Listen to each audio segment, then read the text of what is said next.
Gusti Kanjeng Ratu Kidul pernah naik haji ke Tanah Suci. Penguasa Laut Selatan yang dikenal dengan nama Gusti Kanjeng Ratu Kencono Sari atau Gusti Kanjeng Ratu Kidul dikabarkan memiliki gelar raja karena pernah naik haji ke Tanah Suci. Tentu informasi itu mendatangkan pro dan kontra, sebab ada yang percaya, namun banyak juga yang tidak percaya dengan kabar tersebut. Mantan Ketua Muhammadiyah Habib Sirsin pernah bertemu dengan Raja Ternate Sultan Muzaffar Shah ketika keduanya sedang menjalani ibadah naik haji di Tanah Suci. Sultan Muzaffar yang mengaku punya indera keenam melihat Ratu Kidul itu ikut berhaji dengan memakai hijab. Ternyata menurut penerawangan Sultan Muzaffar, kepergian Ratu Kidul ke Tanah Suci tidak sendiri karena didampingi para sosok gaib lainnya. Bahkan pada tahun 2005 ketika ada Haji Akbar, Nyi Roro Kidul ikut berhaji, kata Profesor Bambang Pranowo sebagai guru besar sosiologi dan antropologi Universitas Islam Negeri Syarif Hidayatullah. Ternyata isu soal Kanjeng Ratu Kidul naik haji dan bergelar haja juga sudah tersebar di kalangan para spiritual Jawa. Profesor Bambang Pranowo bahkan menyebut bahwa diduga Kanjeng Ratu Kidul memiliki gelar yakni Hajah Siti Syarifah. Bahkan sejumlah orang pintar atau dukun yang tinggal di kaki Gunung Lawu menyebutkan bahwa dipercayai setelah isu Kanjeng Ratu Kidul naik haji, maka orang-orang khususnya wanita yang ingin menghadap Ratu Kidul harus mengubah penampilannya dengan menutup aurat.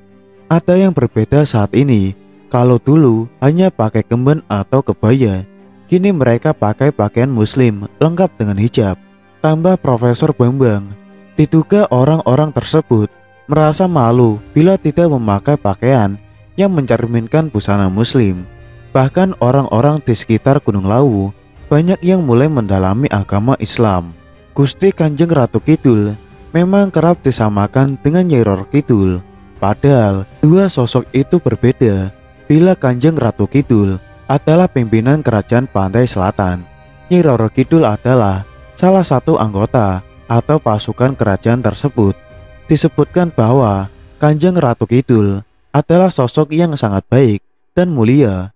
Dia berasal dari langit yang tinggi dan pernah turun di beberapa tempat dengan wujud yang sangat suci. Di zaman yang berbeda-beda, sosok Kanjeng Ratu Kidul wanita yang sangat cantik.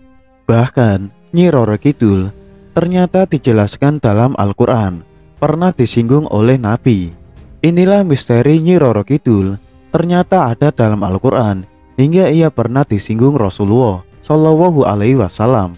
Mitos yang kerap terjadi salah satunya terkait misteri Nyi Roro Kidul yang biasa menjadi perdebatan di kalangan masyarakat. Ada pula yang menganggap hal tersebut benar adanya. Beberapa masyarakat ada yang penasaran untuk mencari tahu hal-hal klinik atau mistis. Sementara dalam Ahlus Sunnah dan mayoritas Muslim sepakat bahwa jin memanglah ada, berbeda dengan pemikiran liberal yang tidak mengakui adanya jin. Menurut mereka, jin bukan makhluk konkret, namun kekuatan jiwa yang buruk. Allah Subhanahu wa Ta'ala berfirman, "Wahai anak Adam, janganlah sekali-kali kamu dapat ditipu oleh setan, sebagaimana ia telah mengeluarkan kedua ibu dan bapakmu dari surga, menanggalkan pakaiannya dari keduanya untuk memperlihatkan aurat tubuhnya. Sesungguhnya iblis dan para pengikutnya melihat kamu dari suatu tempat yang di sana kamu tidak bisa melihat mereka. Sesungguhnya kami telah menjadikan setan-setan itu pemimpin-pemimpin bagi orang yang tidak beriman." Al-Quran Surat Al-A'raf ayat 27. Siapa yang tak pernah mendengar misteri Nyi Roro Kidul pasti tak menjadi asing lagi dengan nama ini. Nyi Roro Kidul dipercaya sebagai sosok penguasa pantai selatan Jawa dan ada salah satu orang yang pernah menyaksikan sosoknya.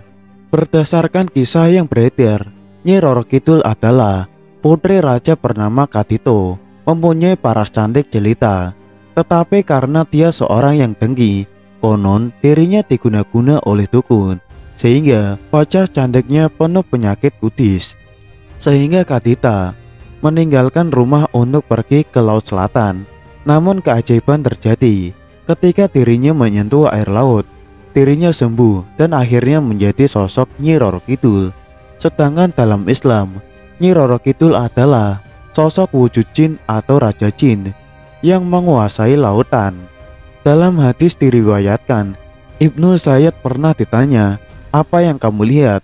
"Saya melihat singgasana di atas lautan yang dikelilingi beberapa ular," kata Ibnu Sayyid. Rasulullah Shallallahu Alaihi Wasallam bersabda, "Dia telah melihat singgasana iblis." Hadis riwayat Ahmad.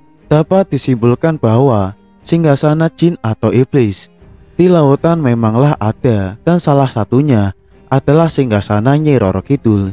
Ibnu Katsir dalam kitabnya Bidayah wa Nihayah menerangkan bahwa iblis memiliki banyak tentara dan memiliki istana di lautan. Menurut perspektif Islam, jelas bahwa sosok jin yang menguasai lautan dijelaskan dalam Al-Quran, yaitu surat Al-Hijr ayat 26-27. Artinya, "Dan sesungguhnya kami menciptakan manusia, Adam, dari tanah liat kering yang berasal dari lumpur hitam yang diberi bentuk, dan kami telah menciptakan jin sebelum Adam dari api yang sangat panas." Kesimpulannya bahwa selain menciptakan manusia, Allah Subhanahu wa Ta'ala telah lebih dulu menciptakan jin. Allah Subhanahu wa Ta'ala juga memberikan hidup di dunia meski dengan dimensi yang berbeda dengan manusia. Nyi Roro Kidul adalah sosok gaib dari cerita rakyat Indonesia. Ia dipercaya menguasai Laut Selatan dalam mitos Sunda dan Jawa. Dalam mitologi Jawa, Kanjeng Ratu Kidul merupakan ciptaan dari Dewa Kaping Telu yang mengisi alam kehidupan sebagai Dewi Padi dan Dewi Alam yang lain. Sedangkan Nyi Roro Kidul mulanya merupakan putri kerajaan Sunda yang diusir ayahnya karena ulah ibu tirinya. Dalam perkembangannya, masyarakat cenderung menyamakan Nyi Roro Kidul dengan Kanjeng Ratu Kidul. Meskipun dalam kepercayaan kejawen, Nyi Roro Kidul adalah bawahan setia Kanjeng Ratu Kidul. Kedudukan Nyi Roro Kidul sebagai Ratu Lelembut Tanah Jawa menjadi motif populer dalam cerita rakyat dan mitologi. Selain juga dihubungkan dengan kecantikan putri-putri Sunda, Nyi Roro Kidul juga dikenal dengan berbagai nama yang mencerminkan berbagai kisah berbeda dari asal-usulnya, legenda, mitologi, dan kisah turun-temurunnya. Ia lazim dipanggil dengan nama Ratu Laut Selatan dan Gusti Kanjeng Ratu Kidul. Menurut adat istiadat Jawa, penggunaan gelar seperti Nyai, Kanjeng, dan Gusti untuk menyebutkan sangat penting demi kesopanan.